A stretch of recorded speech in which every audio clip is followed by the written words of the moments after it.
Hey everyone, welcome back to my channel. My name is Michelle, and in this video I'm actually going to be doing a quick draw with me type of situation for my daily pages and my Hobonichi cousin.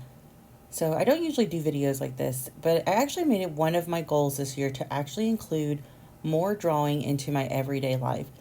I used to love to draw on a daily basis, and I have not made time for that in quite a few years actually. I've tried it in small spurts here and there, but nothing that was ever really consistent. So, um, what better place to do that in a planner where I do revisit my goals quite often? I thought about making videos like this before, but I never really got around to it. A lot of the time I was just like, I really don't know how to do voiceovers that well. I kind of suck at them, actually. um, I feel kind of awkward most of the time, and I think part of that is, what do I keep talking about? Do I consistently keep talking? I don't know. So I thought about it, and it's like I shortened down the time length of this video by speeding up the process of everything. And I kept thinking to myself, is there any way that I can possibly talk for 9 minutes? And then I thought, you know what? I can talk for hours and never shut up. So yeah, 9 minutes should be really like a drop in the bucket. So let's try it. So anyways, I really thought that this would be a really cute theme this week. I think I want to do these on a weekly basis, so let me know what you guys think. But I decided to go ahead and go with penguins because when I think of cold and winter, I think of little penguins. Usually I kind of try to draw things a little on the darker side, the macabre side, if you will, but I don't know. Something about cute little penguins kind of spoke to me this week, so here we are. But before we get any further into that, I also want to specify that I do live in an apartment, so with voiceovers come loud, noisy neighbors. And in fact, I think some of them were having some type of fallout earlier today and were being loud as hell, so that was fun. We're slamming doors and stomping, and it's just like, you know what? Cool.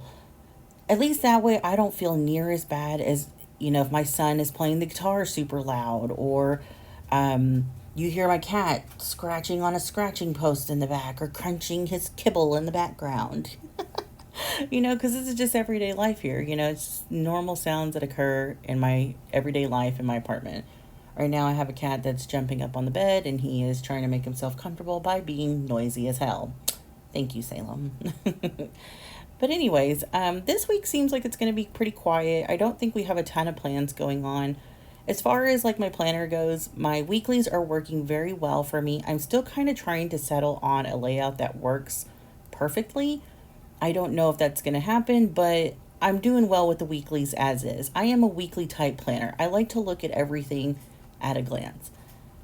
Okay, so cue cat number 2 for chewing kibble now. Sorry, guys. But as far as, like I said, the weeklies go, they're working out well. I like the system. Now, for the dailies, I'm having a little bit of trouble with, mainly because I did want to include journaling into this planner, but I also remember that I'm sharing my planner with you guys or going to attempt to share it with you on a consistent basis. So that being said, there may be details in my planner that I may want to keep private, so maybe journaling is not exactly the best idea. At least not in this planner. So we'll see. I'm going to test it out this week, see if I like this layout, which really just consists of 2 different columns. Tasks on one side and journaling on the other, which I'll show you guys here in just a minute. I know that in a couple videos back, I did mention the Common Planner, and I was really on the fence as to whether or not I was going to use it for the 2023 year. One of the things that I did like about it was it had a ton of note pages, but those were also going to double as daily pages. So the thing that really brought me back to the Hobonichi cousin was that the daily pages were more structured. And I think I'm a little bit more motivated to write in it daily, use those pages if I feel like they're going to go to waste if I don't write anything on them. That might kind of sound a little messed up for some people. It might be a little stressful. But I don't know. For me, it works. It motivates me, to be honest, to use it. And so far, I kind of like how my planner is looking a little filled up. And we'll see how it kind of looks at the end of the week if I'm going to continue to do the dailies like this. Or maybe I'll switch it up a little bit. So the 2 columns, I did break down into a third. Sorry if I misspoke on that or described it wrong. But I did break it up into 3, mainly because the first column is going to be my work schedule, possibly work tasks or anything related to that day, and like I said, journaling on the other side. So I'm not sure how it's going to go. Like I said, we'll see, and hopefully it works out. If not, then next week gives us a whole new opportunity to try something new. All right, so the next thing that I wanted to discuss was the weeklies, like I said, that I mentioned a little bit ago, but I think I'm going to go ahead and kind of figure out what works well with those, and then I'll share more of that as the weeks go on. I also would like to show some of the pages in my Moleskine or Pocket Moleskine that I use on the go so that you guys can see how I'm using that as well. But I kind of wanted to do a few weeks in it just so you can see, just because I'm not using it as much because it is an on-the-go planner. I have taken some medical notes from some of our doctor's visits that we had in the past week, things like that. As I mentioned, there's not really a lot going on this week. It's going to be a pretty chill week at work. I've got most of my work done that I need to do at the beginning of the month that I usually have to do, just more or less maintaining everything.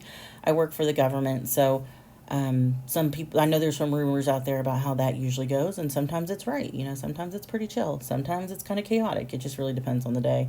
But I don't really have like a ton of work tasks that I really have to do. And if I do have work tasks, I'm not really putting that much of it into my planner. There are a couple meetings that I have to make note of, and I'll do that later on. But for now, I'm just kind of drawing and doodling all the little penguins and the cute little stances and things like that. And I kind of love the way that they turned out. It's a little on the cutesy side for me, and I'm not really big on cutesy. But these are cute. They work. I like them. I don't really see myself doing this every week, but I do want to change it up and kind of try something different. A while back, I actually had a Hobonichi A6 English version of the Techo, and I actually like to draw different cartoon characters, so I may actually end up doing that as well. So, this one right here was actually one of my favorites because it was so simple, but he was dancing. I was like, you know what? I'm going to put him at the end of the week. Not really because I'm just so hyped for Monday, but I honestly thought it would be kind of cute because I have Monday off. So it's like, oh, just a long weekend. So that's actually something to be thrilled about. So he's cute. I didn't really give him a name or anything. Maybe I should do that. That might actually sound kind of weird, but I do like to name stuff. Maybe just because I feel like it gives them like personality, a little bit of life, whatever. I actually have this 5-foot tall skeleton that is sitting in my living room that sits there year round. We have multiples that come out on Halloween, but this one sits there year round. His name is actually Kevin. So my kids think it's funny, his name is Kevin, but Kevin wears hats all through the year. So specific holidays, we like to switch them out. So that's probably something that you guys didn't need to know or want to know, but I'm kind of nervous, so I'm sorry. Like I said, I suck at voiceovers. I'm trying to do my best here. I was really nervous that I wasn't going to be able to fill like this whole video with just random stuff or stuff about planners, so I hope I did a good job. Or, scare any of the subscribers away. And if I did, sorry, maybe I'll catch you in another life. Really, I'm just having fun with it today. Like I said, I really do want to do these drawing videos every week. So here I'm just doing a quick little bit of detail so you can see where I divide up the sections of the daily page itself. So I'm putting the today area or today's task list in one little spot. The spot above it is actually for the schedule for the day.